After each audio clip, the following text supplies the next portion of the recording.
अस्सलामुअलैकुम प्यारे दोस्तों और बच्चों।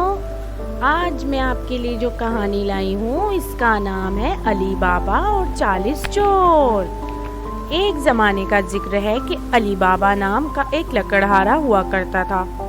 वो अपनी बीवी के साथ गरीबी की ज़िंदगी गुजार रहा था।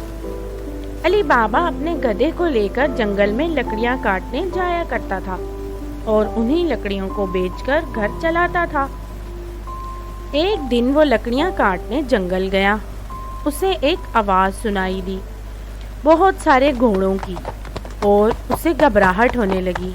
शायद ये चोर हैं, मैं छुप जाता हूँ, अली बाबा ने कहा।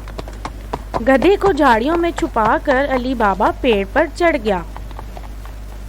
सारे लोग उस पेड़ के नीचे आकर रुके।